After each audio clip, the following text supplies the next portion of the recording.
आज हम लोग पढ़ेंगे ज्योग्राफी के चैप्टर 1 जिसके नाम है संसाधन और विकास। अब संसाधन क्या होती है और उसके साथ-साथ विकास कैसे होता है संसाधन का, हम इन चीजों के बारे में जानेंगे और संसाधन को विस्तार से जानेंगे। जैसे कि आप लोग देख सकते हैं कि हमारे ये डायग्राम जो है, हमारे फिगर जो है, डायग्राम में साफ-साफ दर्शाया गया है कि हम पढ़ने वाले पृथ्वी के स्थूल रूप से सूक्ष्म मृदा तक की यात्रा। मतलब कि बताया गया है कि इसमें स्थूल रूप। अब स्थूल क्या होता है? स्थूल जो है कह रहा है पृथ्वी के बड़े-बड़े चट्टान और पृथ्वी के बड़े-बड़े हिस्सों से जो है हम बड़े-बड़े चीजों से जाके हम मृदा के मिट्टी के एकदम छोटे-छोटे कणों तक के बारे में हम जानेंगे, छोटे-छोटे चीजों के बारे में हम समझेंगे। मतलब सीधी-सी बात बताई गई है कि हम बड़ी से बड़ी चीजों को लेके हम छोटे से छोटे चीजों तक हम समझेंगे और इसके बारे में हम विस्तार से जानेंगे। तो साफ सब सबसे पहले हम जानते हैं कि ये संसाधन जो है, ये संसाधन होता क्या है? संसाधन क्या है? तो इसमें बताया गया है कि संसाधन प्राकृतिक का मुक्त उपहार नहीं, बल्कि मानवीय क्रियाओं का परिणाम है। मतलब इसके कहने का मतलब है, इसके कहने का तात्पर्य है कि संसाधन जो है, संसाधन प्रकृति का दिया हुआ उपहार नहीं है। मतलब प्राकृतिक जो है हमें संसाधन बना बनाया नहीं देती है। प्राकृतिक क्या देती है? प्राकृतिक हमें संसाधन बनाने के लायक की चीजें देती है। संसाधन बनाने के लायक संसाधन को हम संसाधन का निर्माण करने वाली चीजें देती है। लेकिन हम संसाधन को अपने जरूरतों के हिसाब से, संसाधन को अपने काम, अपने जरूरत और अपने समय के हिसाब से जो है हम प्राकृतिक से चीजें लेके संसाधन का निर्माण करते हैं, संसाधन को बनाते हैं। बल्कि प्रकृति हमें बना बनाया संसाधन नहीं देती है, संसाधन को हम खुद बनाते हैं। हमें जिस चीज की जरूरत पड़ती है हम उस चीज का निर्माण करते हैं। जैसे कि साफ-साफ इसमें दर्शाया गया है कि अगर हमें जब चेयर की जरूरत पड़ती है, कुर्सी की जरूरत पड़ती है, तो हम प्राकृतिक से लकड़ियां लेते हैं और लकड़ियों से हम क्या करते हैं, उसके ऊपर लकड़ियों को फिनिशिंग करके हम क्या बनाते हैं, चेयर बनाते हैं। उसके बाद अपने हिसाब से अपने घरों में लगाते हैं और हम उसका उपयोग करते हैं, हम उसका यूज करते हैं। तो संसाधन जो है प्राकृतिक द्वारा दिया गया मुफ्त उपहार नहीं है। प्राकृतिक हमें संसाधन प्राकृतिक देती है, पर प्राकृतिक बनाने के सामान को देती है, ना कि बना बनाया संसाधन देती है। संसाधन को हम खुद से बनाते हैं। अब ये संसाधन क्या होती है? संसाधन हम वैसे चीजों को कहते हैं जो कि हम जिस चीज का भी उपयोग करते हैं, हम अपने काम के हिसाब से जिस चीज का उपयोग करते हैं, वो सारा का सारा चीज जो है संसाधन कहलाती है। जैसे कि हम ये पेन है, इस पेन से हम जब बोर्ड में लिख रहे हैं, तो ये हम पेन की सहायता से, हम पेन की मदद से लिखते हैं बोर्ड में। मतलब कि हम पेन का हम कुछ न कुछ हेल्प लेते हैं, पेन की सहायता लेते हैं, बिना पेन का हम बोर्ड में नहीं लिख सकते। तो ये एक संसाधन कहलाई। मतलब संसाधन वो वस्तु है जिससे हम अपना काम निकालते हैं, संसाधन वो वस्तु है जिससे हम अपने काम को अंजाम तक पहुंचाते हैं, अपने सारे कार्य को करते हैं। जैसे कि पंखा हमें हवा देती है, ये भी एक प्रकार का संसाधन है, इसका भी हम उपयोग करते हैं। बेंच पे बैठते हैं, ये भी एक प्रकार के संसाधन है, इसका उपयोग करते हैं। पानी से हम प्यास बुझाते हैं, तो पानी भी एक प्रकार के संसाधन है। और ये जो मिट्टी है, इसमें हम फसल उगाते हैं, इस पे हम रहते हैं, इस पे मकान बनाते हैं। और ये जो मकान बनाने के लिए ईंट, सीमेंट, बालू, मिट्टी, मतलब जितने भी हमारे जरूरत की चीजें होती है, ये सारी की सारी चीजें जो है संसाधन कहलाती है। और सारे की सारी चीजें जो है हमें प्राकृतिक से मिलती है और प्राकृतिक से चीजें लेके हम संसाधन अपनी जरूरत के हिसाब से बनाते हैं। तो संसाधन तो आप अच्छे से समझ गए। अब जानते हैं कि संसाधन का जो वर्गीकरण क्या है? संसाधनों का व्यापक वर्गीकरण। मतलब संसाधनों को जो बांटा गया है, संसाधन के जो वर्गीकरण किया गया है, वो कितने भाग में बांटा गया है, हम इन सब चीजों के बारे में जानते हैं। तो बताया गया कि संसाधन जो होते हैं, संसाधन को मुख्य रूप से जो है 4 भागों में बांटा गया है। और वो 4 भाग कौन-कौन से हैं?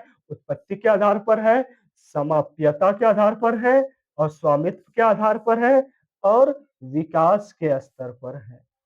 मतलब मुख्य रूप से संसाधन के 4 हिस्से होते हैं, उत्पत्ति के आधार, समाप्यता के आधार, स्वामित्व का आधार और विकास के स्तर पर।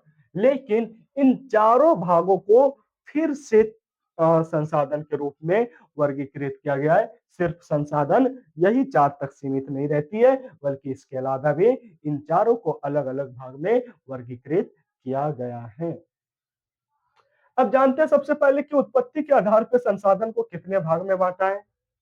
तो उत्पत्ति के आधार पे जो है संसाधन को कितने भाग में बांटा है, 2 भागों में बांटा है। अब ये उत्पत्ति के आधार पर संसाधन को जो बांटा है, कौन कौन से भागों में बांटा है।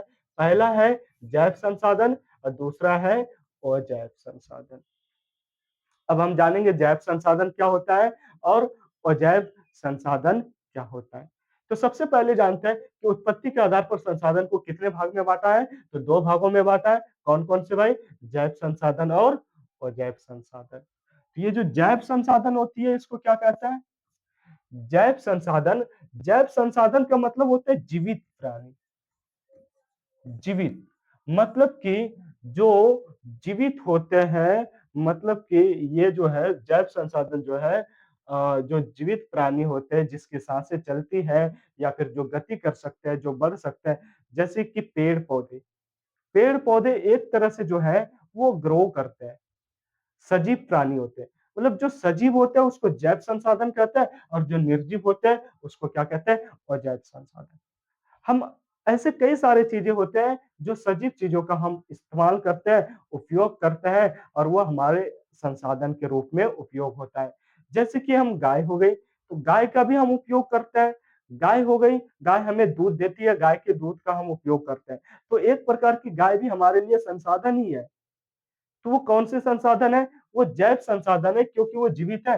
पेड़ पौधे, पेड़ पौधों का हम उपयोग करते हैं, उनसे हम फसल लेते हैं, उनसे हम अनाज लेते हैं और वे हमें कई सारे हमें ऑक्सीजन देते हैं, हमें फसल देते हैं, हमें फल देती है, हमें सब्जियां देती है। तो पेड़ पौधे जो है सजीव है और ये सजीव संसाधन जो है वो संसाधन जैव संसाधन कहलाता है। मतलब वैसा संसाधन का रूप जिसका हम उपयोग करते हैं, वो अगर सजीव है तो उसी सजीव संसाधन को ही हम लोग क्या कहते हैं, जैव संसाधन कहते हैं। अब जैव के साथ साथ दिया गया अजैव संसाधन। अजैव संसाधन किसको कहते हैं, अजैव संसाधन हम वैसे संसाधन को कहते हैं जो कि निर्जीव वस्तुएं होती है। वैसा वस्तु जो गति नहीं कर सकती है, अपने आप में श्वास नहीं लेता है, भोजन की प्रक्रिया नहीं करती है, वैसे संसाधन को हम लोग क्या कहते हैं, अजैव संसाधन कहते हैं। जैसे कि ये पेन, पेन अजैव संसाधन है। हम इस ये सांस नहीं ले सकती है, ये एक निर्जीव पदार्थ है, इसलिए ये अजैव संसाधन है। आप तस्वीरों में देख सकते हैं, आप फिगर में देख सकते हैं कि यहाँ पे जैसे लिया गया है, पेंसिल लिया गया है और पेंसिल के साथ-साथ इरेज़र है। ठीक? और यहाँ पे एक पत्तियाँ ली गई है।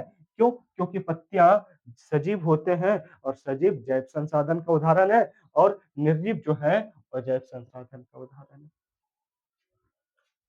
अब आगे बात करें तो कहता है कि समाप्यता के आधार पर भी संसाधन को 2 भाग में बांटा गया है। समाप्यता के आधार पर संसाधन को कितने भाग में बांटा गया है?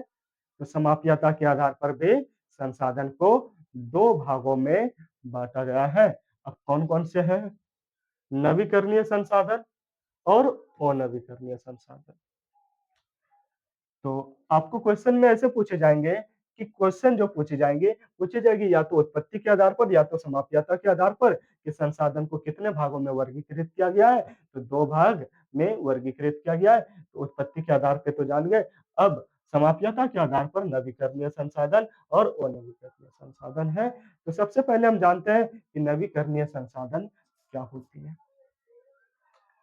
तो नवीकरणीय संसाधन को हम इस रूप में जानते हैं कि वैसा संसाधन जो एक तरह से कभी समाप्त नहीं होती है। इस हमारी पृथ्वी पे, इस दुनिया में कुछ ऐसे संसाधन हैं, हम कुछ ऐसे चीज़ों का उपयोग करते हैं जो कि कभी भी समाप्त नहीं हो सकती है। वैसे संसाधन को हम लोग क्या कहते हैं, मतलब नवीकरणीय संसाधन कहते हैं। मतलब उसका हम इस्तेमाल तो करते हैं, लेकिन इस्तेमाल करते हैं पर फिर से वो किसी न किसी रासायनिक प्रक्रिया द्वारा फिर से वह उत्पन्न हो जाते हैं, फिर से वो बन जाते हैं। जैसे कि सूर्य की रोशनी। अब सूर्य की रोशनी आज हम इस्तेमाल कर रहे हैं, कल भी इस्तेमाल करेंगे, परसों भी इस्तेमाल करेंगे और ये हम इस्तेमाल तो करेंगे, लेकिन इसकी जो कमी नहीं होगी, इसकी कभी आपूर्ति नहीं होगी और ऐसे संसाधन को ही हम लोग नवीकरणीय संसाधन कहते हैं। जैसे सौर ऊर्जा। सौर ऊर्जा का तापमान हम जब लेते हैं, सौर ऊर्जा क्या होती है? सौर ऊर्जा का हम आज इस्तेमाल करते हैं, फिर कल से पुनः धूप उगती है, पुनः सूर्य का प्रकाश उगता है, तो कल पुनः वो हमें बिजली दे सकती है। मतलब कि सौर ऊर्जा भी पुनः पूर्ति हो सकती है। उसका कितनो ज़्यादा इस्तेमाल करेंगे हम, वो समाप्त नहीं होगी। ऐसे संसाधन को हम लोग क्या कहेंगे? नवीकरणीय संसाधन कहेंगे। लेकिन कुछ ऐसे संसाधन होते हैं जो जिसका भंडार जो है ना सीमित होता है। कुछ ऐसे संसाधन होते हैं जिसका भंडार सीमित होता है, जैसे कि मान लो हमारे पास ₹10 है, तो मतलब सीमित है।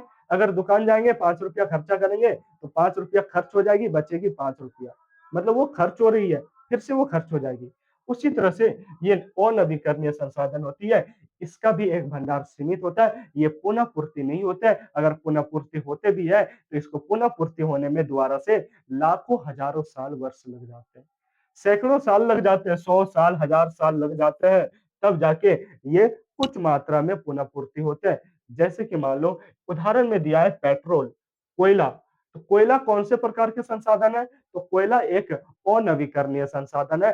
पेट्रोल जितने भी ज्वाला मतलब कि ज्वलनशील पदार्थ है, जितने भी जीवाश्म है, सारे के सारे जीवाश्म जो है एक अनवीकरणीय संसाधन है। क्यों? क्योंकि उसका भंडार जो है सीमित है।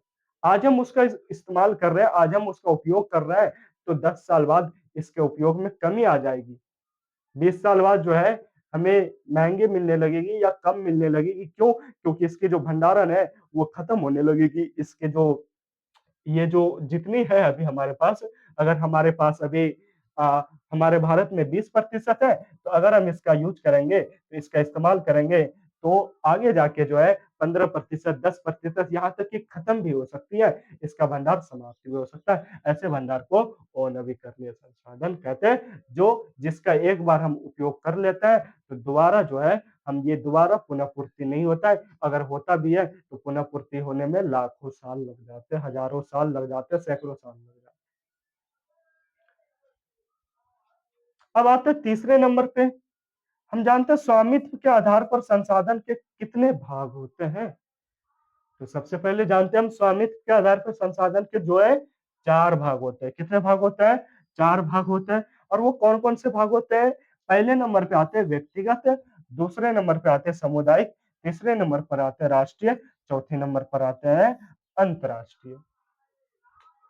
अब स्वामित्व के आधार पर संसाधन के 4 भाग होते हैं, व्यक्तिगत, सामुदायिक, राष्ट्रीय, अंतर्राष्ट्रीय। व्यक्तिगत क्या होता है भाई? व्यक्तिगत संसाधन वैसे संसाधन को कहते हैं जिस पर किसी निजी व्यक्ति, किसी निजी स्वामित्व का अधिकार होता है। वैसे संसाधन को हम क्या कहते हैं? व्यक्तिगत संसाधन कहते हैं। मतलब किसी निजी वस्तुओं पे जिसका अधिकार हो, वैसे संसाधन को हम व्यक्तिगत संसाधन कहते हैं।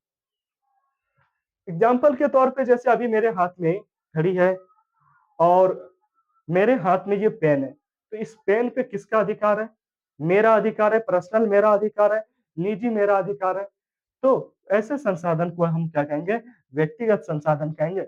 लेकिन कुछ संसाधन ऐसे होते हैं जिस पे किसी खास व्यक्ति का अधिकार नहीं होता है, बल्कि उसके उसके ऊपर जो है पूरी समुदाय, पूरी समाज और पूरे राष्ट्र का अधिकार होता है, पूरे समुदाय का अधिकार होता है। उसी को हम लोग क्या कहेंगे? सामुदायिक मतलब संसाधन कहेंगे। जैसे उदाहरण के तौर पे लेते हैं हम पंचायत भवन। क्या पंचायत भवन पे किसी एक व्यक्ति का अधिकार होता है? क्या वो भवन किसी एक निजी व्यक्ति का है? नहीं। उसी प्रकार पंचायत भवन पर पूरे समाज का जितने भी उस पंचायत में आते हैं, सारे पंचायत के लोगों का उस पर हक है, सारे पंचायत के लोगों का उस पे अधिकार है। ऐसे संसाधन को हम लोग क्या कहेंगे? सामुदायिक संसाधन कहेंगे। ठीक है? जैसे मंदिर, मस्जिद ये हो गए सामुदायिक संसाधन। मंदिर मंदिर पे किसी एक का अधिकार तो नहीं हो सकती है, तो ये सामुदायिक संसाधन हो गई। मस्जिद पे भी नहीं होगी, सामुदायिक संसाधन हो गई। तो वैसे संसाधन को सामुदायिक संसाधन कहेंगे और जिस पे किसी एक व्यक्ति का अधिकार हो, वैसे संसाधन को निजी संसाधन या व्यक्तिगत संसाधन कहेंगे।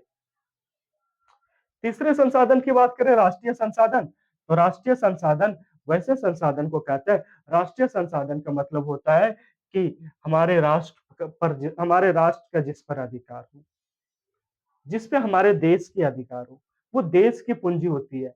जैसे कि सड़क, सड़क एक प्रकार के राष्ट्रीय संसाधन है, ठीक है? सड़क पर किसी एक राज्य या फिर किसी राष्ट्र का मतलब किसी एक व्यक्ति का अधिकार नहीं होता है। एक तरह से कहा जाए तो सामुदायिक भी हुआ, लेकिन सड़क जो है, सड़क बड़ी क्षेत्र में आती है। सड़क पर किसी एक पंचायत नहीं, बल्कि ज़्यादा बड़ी क्षेत्र में आती है। इसलिए एक तरह से इसको कहा जाए, ये राष्ट्रीय संसाधन है, मतलब इस पे ये पूरे देश की संपत्ति है, इस पे पूरे देश का अधिकार है। वैसे संसाधन को कहते हैं जो कि पूरे देश की संपत्ति होती है, वैसे संसाधन को हम क्या कहेंगे? सामुदायिक संसाधन कहते हैं, सॉरी राष्ट्रीय संसाधन कहते हैं।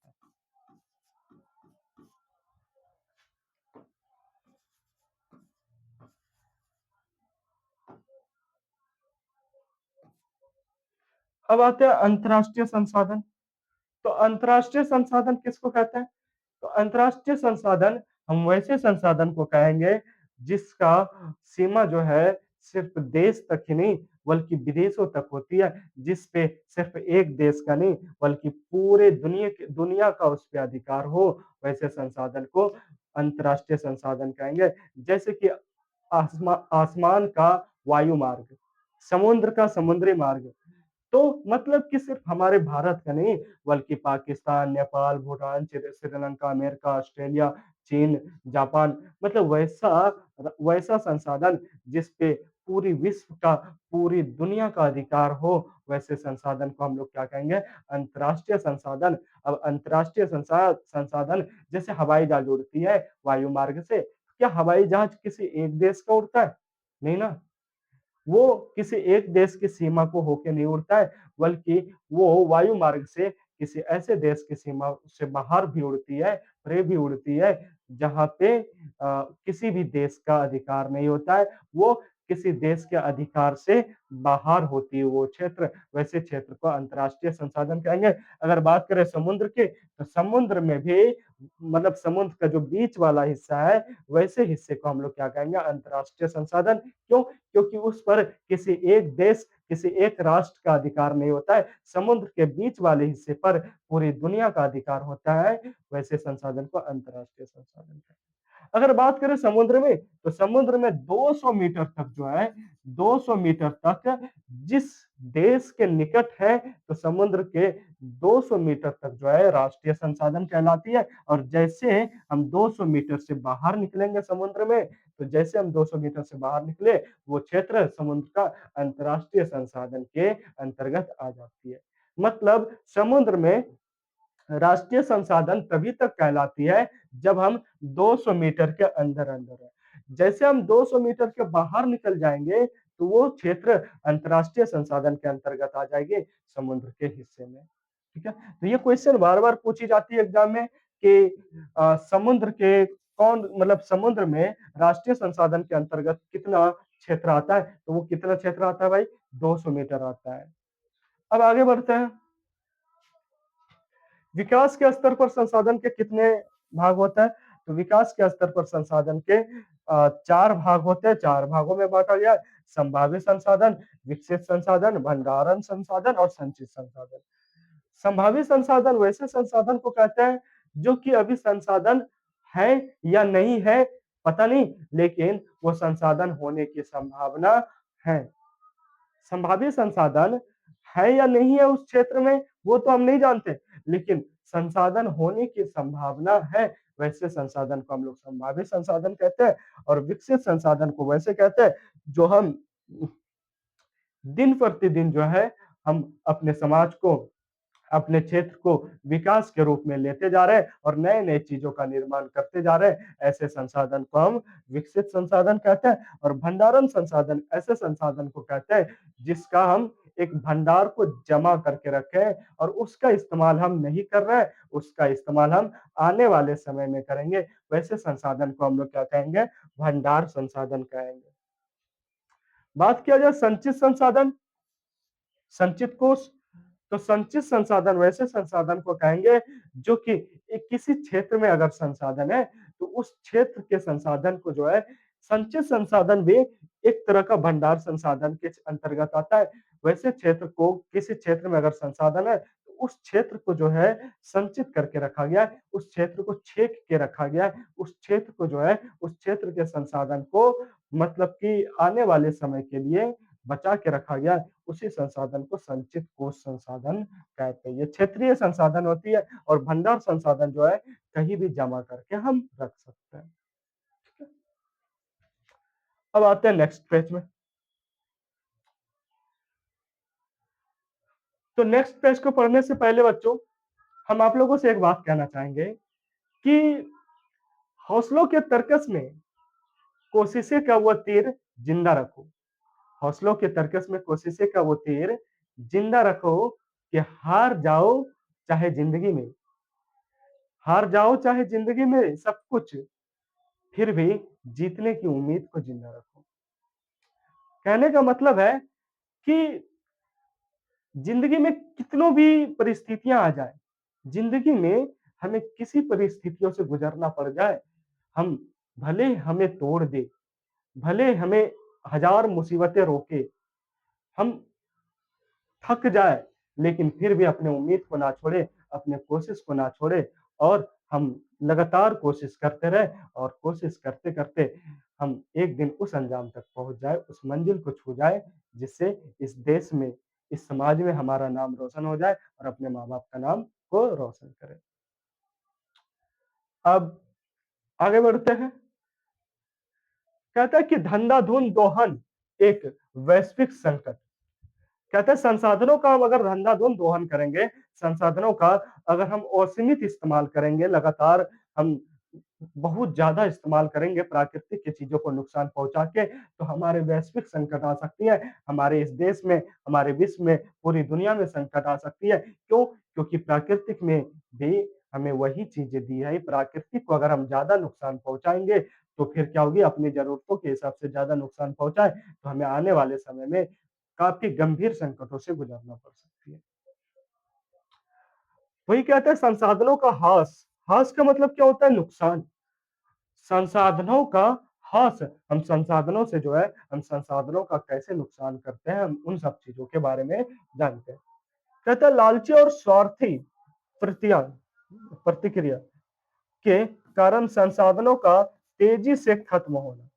मतलब अगर हम ज्यादा लालच करेंगे और ज्यादा अपने आप में स्वार्थी बनेंगे तो संसाधन जो है हमारी दुनिया से, हमारे देश से तेजी से खत्म होती जाएगी और आने वाली परिस्थिति में हमें संकट की सामना करना पड़ सकती है।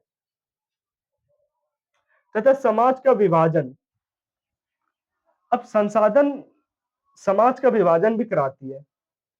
समाज के कुछ ही लोगों के हाथ में जिससे समाज अमीर और गरीब में बँट गया है। मतलब समाज जो है, समाज कुछ हमारा समाज कुछ इस प्रकार से है, जिसके पास ज़्यादा संसाधन है, तो वो अमीर कहलाते हैं और जिसके पास कम संसाधन है, तो वो गरीब कहलाते हैं। मतलब हमारा समाज भी अमीर और गरीबों में बँट गया है। उसी तरह से परिस्थितियों की बात करें, तो परिस्थिति संकट, भूमंडलीय ताप ओज़ोन परत अपक्षय और पर्यावरण प्रदूषण। मतलब कहता है कि भूमंडल पर जो है हमारे ताप ओजोन में जो है अक्षय और पर्यावरण प्रदूषण, मतलब कि हम अपने जरूरतों के हिसाब से हम इतनी सारी चीजों का इस्तेमाल निर्माण करते जा रहे हैं कि हमारे पर्यावरण और हमारे पर्यावरण को जो है हमारे संसाधन प्रदूषित करते जा रही है। हम लगातार क्या करते हैं, हम नई नई फैक्ट्रियों और नई नई चीजों और अपने हिसाब से जो है अपने हिसाब से हम ऐसे चीजों का इस्तेमाल करते हैं जैसे प्लास्टिक हो गए, कूड़े कचरे, हम इन सब चीज़ों का इस्तेमाल करते हैं, जो हमारे जल और हवा को दूषित करती है और पर्यावरण को दूषित करती है, जिससे हमें आने वाले समय में काफ़ी ज़्यादा नुकसान पहुँच सकती है। आगे बढ़ें। विश्व की प्रतिक्रिया सतत पोषणीय विकास है।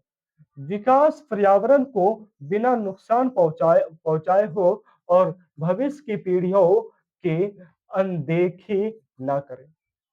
मतलब कहता है कि विश्व प्रतिक्रिया, इस दुनिया में विश्व प्रतिक्रिया जब हुई थी, तो विश्व जब एक्शन लिए थे, तो वही बताया गया था कि विकास का पर्यावरण को नुकसान ना पहुंचाए और आने वाली जो पीढ़ी है उसको अनदेखा ना करे, बल्कि उसके बारे में भी कुछ सोचे, हमें बताया गया। अब जानते हैं कि रियो डी जेनेरियो पृथ्वी, देखो, रियो डी जेनेरियो एक वैज्ञानिक का नाम है और रियो डी जेनेरियो ने पृथ्वी सम्मेलन में 1992 पृथ्वी सम्मेलन के 1992 में जो है एक चीज बताया था, जहां पे 100 से भी अधिक राष्ट्रीय अध्यक्ष जमा जमा हुए थे और वो जमा कहाँ हुए थे? ब्राजील में हुए थे। और ब्राजील में जब एकत्रित हुए थे तो उसमें बताया था कि जलवायु परिवर्तन और जैव विविधता पर वैश्विक रणनीतियां बन सके। मतलब वैसे चीज बताया गया था जिससे जलवायु परिवर्तन और जैव विविधता पर वैश्विक रणनीतियां बन सके। मतलब कि जल तथा वायु पर मतलब विवाद ना हो, जल तथा वायु पर पूरी दुनिया में संकट ना आए, इस पे एक रणनीतियां बनाई गई थी, इनके बारे में चर्चा की गई थी। फिर कहता है कि एक वैज्ञानिक था, एक एजेंडा चला गया था जिसका नाम था एजेंडा 21। सॉरी, वैज्ञानिक बोल, एक एजेंडा चला गया था जिसका नाम था एजेंडा 21। पर्यावरण क्षति, गरीबी और रोगों से लड़ने के लिए संयुक्त राष्ट्र की घोषणा, हर स्थानीय सरकार को अपना स्थानीय एजेंडा 21 बनाने के निर्देश। फिर एजेंडा 21 में एक निर्देश दिया गया था, एजेंडा 21 में एक आदेश दिया गया था कि हर गरीब तथा क्षति रो मतलब कि हर क्षति क्षति का मतलब जिसको नुकसान पहुंचाए, वो हर क्षति तथा गरीब गरीब आदमी को तथा जो रोग से लड़ रहे हैं, बीमारियों से लड़ रहे हैं, उनके लिए एक एजेंडा में बनाया गया कि संयुक्त राष्ट्र घोषणा, हर स्थानीय सरकार अपना स्थानीय एजेंडा 21 बनाए। मतलब एजेंडा 21 में इन सब चीजों को आरक्षण देने की कार्य करता है, जो क्षतिग्रस्त है, जो गरीब है और जो बीमारियों से लड़ रहा है।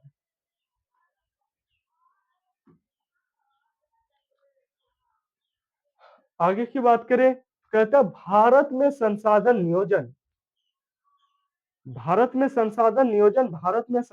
कैसे बनाया जाता है, उसका नियोजन कैसे किया जाता है, हम इनके बारे में जानते हैं।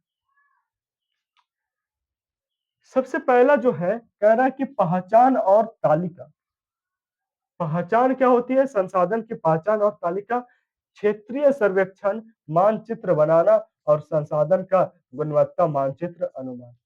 देखो, संसाधन का हम पहचान कैसे करेंगे, भारत में संसाधन का को कैसे बनाएंगे और कैसे पहचान करेंगे? तो पहचान करने का जो यहाँ पे तरीका बताया गया है कि सबसे पहले हम उस क्षेत्र को जाने और उस क्षेत्र का एक मानचित्र बनाए।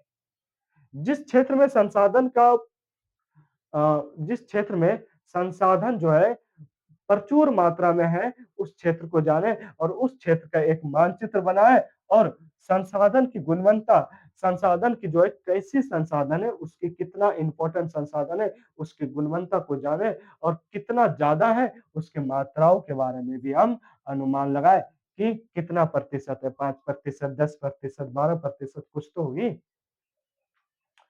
उसके बाद 2 नंबर कहता है कि संस्थागत ढांचा। संस्थागत ढांचा क्या होता है? उपयुक्त प्रौद्योगिकी कौशल और संस्थागत ढांचा के साथ योजना बनाए। मतलब कि कह रहा है कि उपयुक्त प्रौद्योगिकी मतलब उसका जो अच्छे से प्रयोग करके, उसका अच्छे से जितने उपयुक्त है, जितनी जरूरत है उतना प्रयोग करके और एक अच्छे ढांचे का, एक अच्छे मतलब कि स्ट्रक्चर का निर्माण करके जो है उस संसाधन को पता लगाए, जिससे संसाधन पूरी तरह पता चल जाए। उसके बाद कहता है राष्ट्रीय समन्वय, संसाधन विकास योजना और राष्ट्रीय विकास योजनाओं के साथ समन्वय। समन्वय मतलब कह रहा है कि संसाधन का विकास और राष्ट्रीय मतलब संसाधन के विकास से मतलब संसाधन जब बढ़ेगी तो संसाधन के विकास से हमारे राष्ट्र को कितना फायदा होगा, इन सब चीजों के भी बारे में ध्यान रखें और इन सब चीजों को एक साथ जोड़ के रखें। इन सब चीजों को मध्य रखते हुए हम अपने संसाधन को मतलब संसाधन को बढ़ाएंगे। आगे बढ़ते हैं। फिर है विविधता की चुनौती। झारखंड में खनिज प्रचुर है, लेकिन बुनियादी ढांचा की कमी है। राजस्थान में सौर ऊर्जा है, पर जल की कमी है। कह रहे हैं कि विविध चुनौती। देखो संसाधन तो भारत में है, लेकिन संसाधन के साथ साथ जो है कई सारे चुनौतियां भी है, कई सारे कमी भी है। जैसे कि बताया गया है कि झारखंड में खनिज है, झारखंड में बहुत सारे खनिज है। जैसे कोयला हो, सबसे ज्यादा कोयला जो है झारखंड में पाई जाती है और वो झारखंड के डिगबोई में पाई जाती है, डिगबोई जगह पे पाई जाती है। क्वेश्चन में पूछे जाते हैं कि सबसे ज्यादा प्रचुर मात्रा में, सबसे अधिक मात्रा में कोयला कहाँ पाई जाती है, तो झारखंड के डिगबोई में पाई जाती है कोयला। तो ये जो है वही कह रहा है कि झारखंड में प्रचुर मात्रा में खनिज तो है, लेकिन बुनियादी ढांचे की कमी है। यहाँ पे कुछ ऐसे ढांचे की कमी है जहां बुनियादी ढांचा मतलब कि उस कोयले को, खनिज को अच्छे से निकाल पाए। ठीक है। उसके बाद जो है राजस्थान में सौर ऊर्जा है, पर जल की कमी है। मतलब राजस्थान में सौर ऊर्जा तो खूब सारे हैं, गर्मी धूप तो पड़ते हैं, पर वहां पे जल की कमी है, पानी की कमी है। मतलब वहां भी एक चुनौतियां आ गई। मतलब हम अपने जीवन में कई सारी चीजें हैं, तो कई सारी चुनौतियों से भी लड़ते हैं। अब आता है भारत का भू संसाधन का एक भौगोलिक दृष्टिकोण। तो वही कहता है कि भारत का जो भूमि है, भारत की जो जमीन है, इस संसाधन का एक भौगोलिक दृष्टिकोण के बारे में हम समझ लेते हैं। तो सबसे पहले जो है हम जानेंगे कि भारत का जो है भूमि, तो भूमि में कितना प्रतिशत में हरियाली है, कितना प्रतिशत मैदानी क्षेत्र है। तो भारत के अगर मैदानी क्षेत्र की बात करें तो भारत में 43% का मैदानी क्षेत्र है। ये हमारे क्वेश्चन में कई बार पूछे गए। भारत के अगर पर्वतीय क्षेत्र की बात करें तो भारत में पर्वतीय क्षेत्र जो है 30% की है और भारत में पठारी क्षेत्र जो है वो 27% की है। ये हमारे भारत की बुनियादी स्ट्रक्चर है। ये हमारे भारत में संसाधनों का एक अलग अलग क्षेत्र है। मैदानी क्षेत्र 43% है, 30% पर्वतीय और पठारी है 27%। भारत भूभाग उपयोग बदल जाता, मतलब बदलता प्रारूप। भारत में भूभाग उपयोग का बदलता प्रारूप। भारत में जब भूमि का उपयोग करते हैं इसका क्या प्रारूप बदलता है, हम इसको थोड़ी सी समझ लेते हैं। कह रहे कि भारत में कृषि मतलब भारत में खेती योग्य जो जमीन है, खेती योग्य जो भूमि है वो कितना प्रतिशत है, तो भारत में अभी खेती जो होती है वो भारत की भूमि में 54% होती है। मतलब कि भारत में 54% की खेती होती है। अगर वही बात किया जाए तो वही कह रहा है कि पंजाब के हरियाणा एक जगह, मतलब जगह है पंजाब की, पंजाब के हरियाणा में 80% की खेती होती है।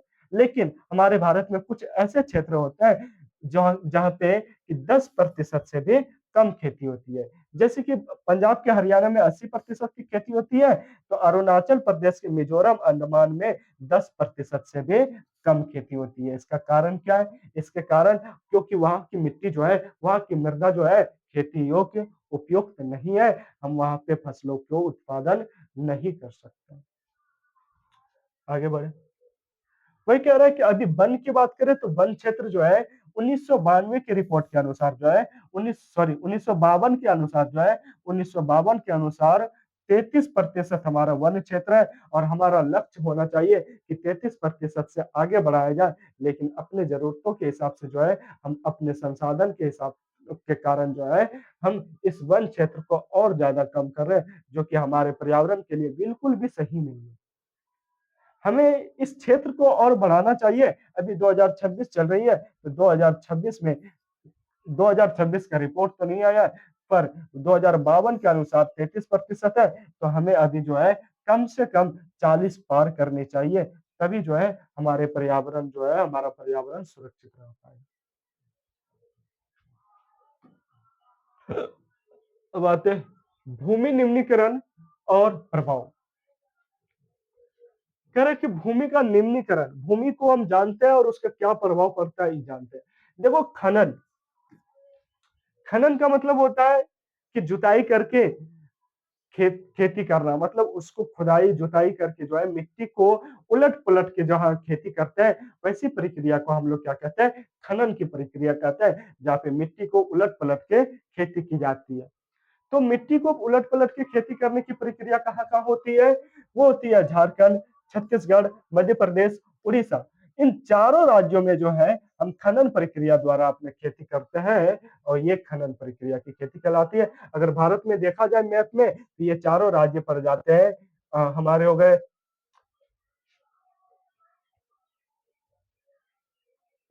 हाँ, एक क्षेत्र आ गया यहाँ पे, झारखंड वाले, ठीक है? एक यहाँ पे आ गए, उसके बाद एक यहाँ, एक और यहाँ। तो ऐसे क्षेत्र आते हैं। तो ये सारे क्षेत्र हैं। फिर कहते हैं अति पशुचारण, मतलब कि जीवों का जो चारा है, पशु का जो चारा है, पशु का चारा सबसे ज्यादा कौन से क्षेत्र में पाया जाता है, कौन से हिस्से में पाया जाता है? तो पशु का चारा सबसे ज्यादा पाया जाता है गुजरात, राजस्थान, मध्य प्रदेश और महाराष्ट्र में पाया जाता है। इन 4 हिस्सों में पशु का सबसे ज्यादा चारा पाया जाता है। बात करें अति सिंचाई की, तो अति सिंचाई का मतलब होता है कि जहाँ पे बहुत ज्यादा पानी डालकर बहुत ज्यादा खेतों की सिंचाई करके एक तरह से कीचड़ बना के खेती की जाती है, वैसे क्षेत्र को कहते हैं अति सिंचाई। तो बहुत ज्यादा पानी की आवश्यकता कौन से क्षेत्र में पड़ती है? तो पंजाब, हरियाणा, मतलब पश्चिमी उत्तर प्रदेश, अ, जल क्रांतता से मतलब जल क्रांतता से मिट्टी लवणता बढ़ती है। मतलब इन सब क्षेत्रों में जो है पंजाब, हरियाणा, पश्चिमी उत्तर प्रदेश, तो इन सब क्षेत्रों में जल क्रांतता से मिट्टी की लवणता बढ़ती है। मतलब पानी से जो है मिट्टी में ग्रोथ आता है, पानी से मिट्टी जो है मिट्टी में बहुत ज्यादा मतलब कि फसल की उपज होती है। अब औद्योगिक अपशिष्ट, देश में विभिन्न हिस्सों में जल और भूमि प्रदूषण का मुख्य कारण कह रहा है कि देश के अलग अलग हिस्सों में, देश के कोने कोने में पानी का जो है प्रदूषित होने का मुख्य कारण जो है वो है फैक्ट्रिया, उद्योग। अब उद्योग जो है, मतलब पानी को क्या करती है, प्रदूषित करती है, गंदा बनाती है। जैसे कि जिस मतलब फैक्ट्रिया से जो धुआं निकलती है या फैक्ट्रियों से जो अपशिष्ट पानी निकलते हैं, गंदे पानी निकलते हैं, वो सारे नालों के माध्यम से हमारे नदी तालाब में जाते हैं और उससे गंदी प्रदूषण वाली जो धुआं निकलती है, इससे हमारे वातावरण के साथ साथ हमारा जल भी क्या करती है, जल को भी प्रदूषित करती है। जिससे जल मतलब ये जल जब भूमि में जाती है तो भूमि को मतलब फसल उत्पादन के अयोग्य बनाती है, फसल उत्पादन में नुकसान पहुंचाती है।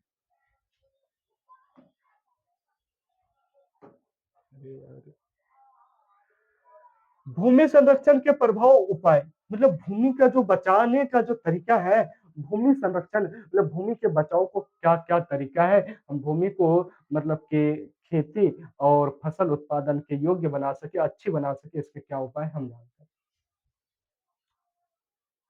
वनारोपण और चारा का प्रबंधन, कह रहे कि भूमि को अच्छा बनाने के लिए हम अधिक से अधिक वन का रोपण करें, अधिक से अधिक पेड़ पौधे के लगाए लगाए और पशुओं के लिए चारे को भूमि पर उगाए, जिससे हमारी भूमि पे हरियाली बनी रहेगी। कह रहे हरित आवरण बहाल करना और चराई को नियंत्रण करना, इससे पशु का पेट भी भरेगा और हमारे हरित आवरण भी होगा, हमारे पर्यावरण मतलब कि हमारे भूमि पर हरी भरी हरियाली भी आएगी।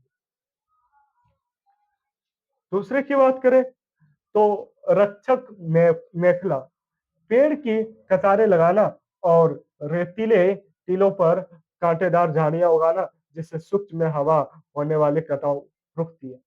कह रहा है कि पेड़ जहां पे रेत वाली क्षेत्र है वहां पे एक लाइन से पेड़ को लगाना और एक लाइन से पेड़ के लगाने के बाद जो है जहां पे रेतीले मतलब के टील होते हैं, लेतीरे टील, टील मतलब कि ये जो ऊंची ऊंची जो दिखाई देती है ना, ऊंची ऊंची जैसे कि ये इस तरह से रेत का हिस्सा बन जाता है इस तरह वाला, तो इसी को कहते हैं टील। और इसके टीलों पर जो है रेत वाली जो है मतलब कि झाड़ी, कांटे वाली झाड़ी उगाना, जिससे क्या होगी, इसके टीलों की जो रेत है इधर उधर कम उड़ेगी, इधर उधर कम फैलेगी। तीसरा है खनन नियंत्रण, खनन गतिविधियों को विने विनियमित करना और बंजर भूमि का उचित प्रबंध। मतलब कह रहा है कि हम खनन मतलब ये जो खुदाई करते हैं, खनन करते हैं, भूमि को बहुत ज़्यादा खनन करते हैं, उसको नियंत्रण करना और ये जो बंजर भूमि हो जाते हैं, जो खेती के योग्य नहीं है, खेती के लायक नहीं है, उसके लिए एक अलग उपाय करना, जिससे वो दोबारा से खेती के लायक बन सके। फिर कहते हैं औद्योगिक जल परिष्करण,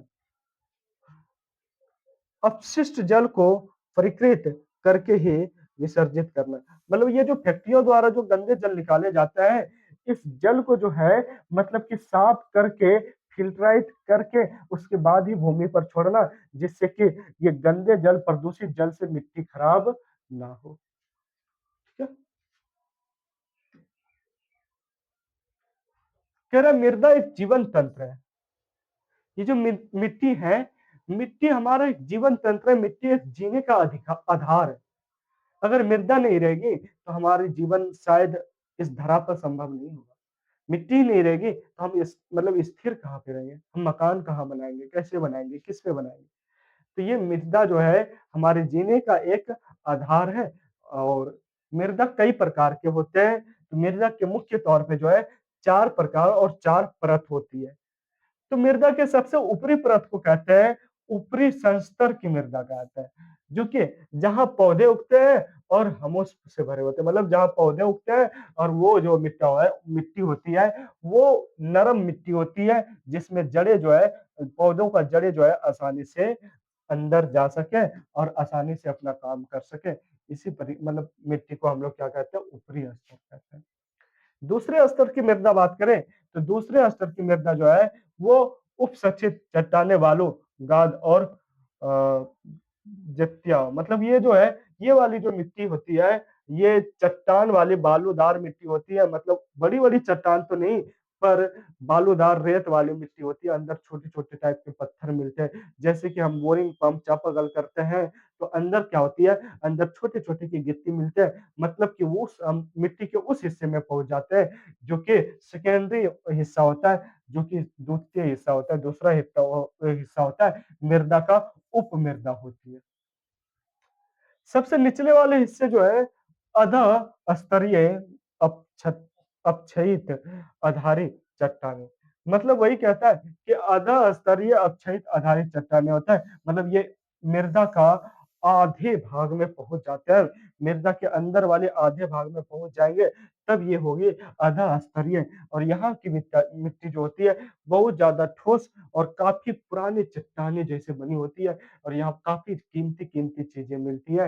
मतलब बहुत ज्यादा अंदर जाने के बाद इस हिस्से में पहुंचती है और यहाँ की चट्टानें काफी ठोस और बड़ी बड़ी होती है। और लास्ट जो है अक्षय रहित आधारित चट्टान।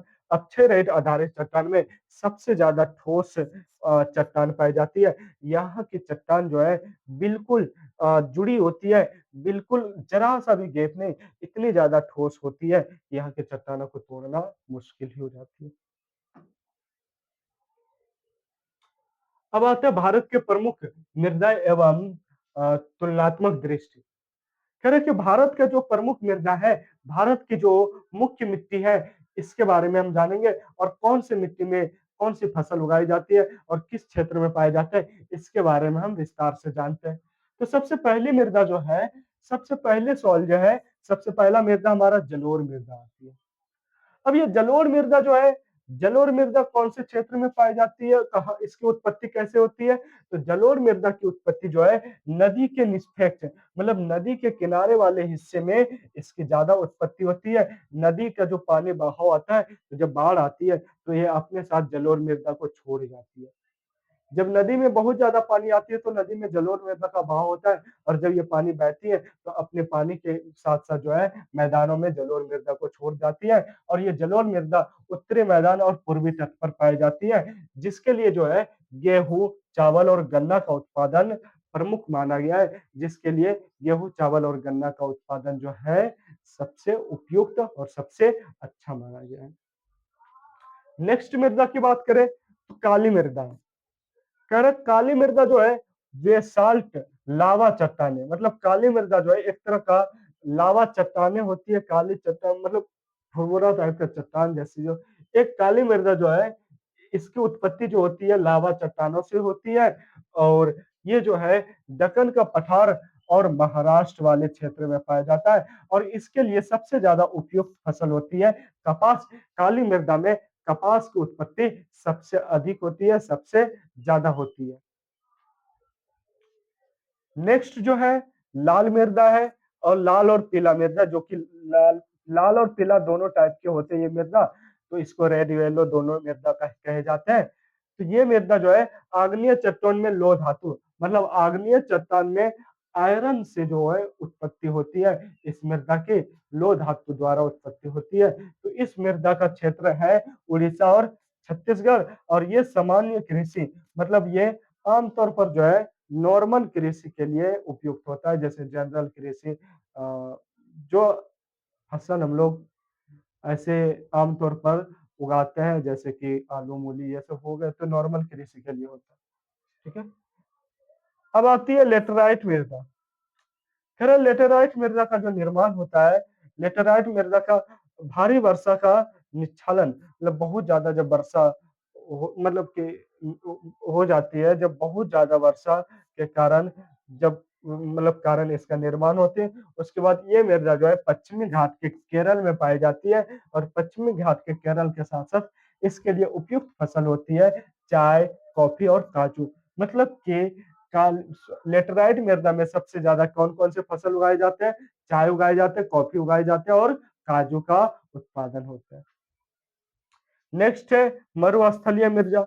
अब मरुस्थलीय मृदा कहाँ पाए जाते हैं, शुष्क जलवायु मतलब गर्मी वाले क्षेत्र में पाए जाते हैं जहाँ पे बहुत ज्यादा जो है तापमान होती है, बहुत ज्यादा गर्मी होती है, वैसे क्षेत्र में मरुस्थलीय मृदा पाई जाती है जो कि पश्चिमी राज्य राजस्थान में पाया जाता है और पश्चिमी राजस्थान में तो रेत ही रेत होते हैं और रेत के लिए जो है रेत के लिए सिंचाई आधारित कृषि मतलब वहां पे अगर पानी मिला तो जहाँ पानी वहां पे पानी से सिंचाई करके ही कृषि हो सकती है, अगर पानी नहीं मिला तो सिंचाई नहीं हुई तो खेती होना मुश्किल है। ठीक है, और अगर वो फसल उगाए जाते हैं जो कि सिंचाई पर निर्भर नहीं होते हैं जैसे कि कांटेदार पौधे, तो कांटेदार पौधे में भाई पानी की जरूरत कम पड़ती है क्योंकि उसमें पानी बहुत कम चाहिए होती है, वो फसल उगाए जा सकते हैं। या फिर वैसे पौधे जो बड़े बड़े फल देते हैं लेकिन उसकी लतें उसकी तना जो होती है बहुत कमजोर होती है जैसे तरबूज हो गए,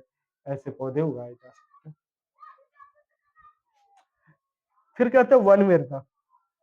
वन्य मृदा में क्या होती है, पर्वतीय या पठारीय क्षेत्र में पर्यावरण मतलब पर्वतीय पर्यावरण में पाए जाते हैं जो कि हिमालय क्षेत्र का होता है। मतलब वन मृदा वैसे क्षेत्र में पाए जाते हैं जो पहाड़ी क्षेत्र होता है जैसे हिमालय का क्षेत्र हुआ और इसमें पहाड़ी वाली फसलें उगाई जाती है। तो मैंने सारे मृदा को विस्तार रूप से बता दिया। अब चलिए एक बार इसका रिवीजन कर लेते हैं कि कौन सी मृदा और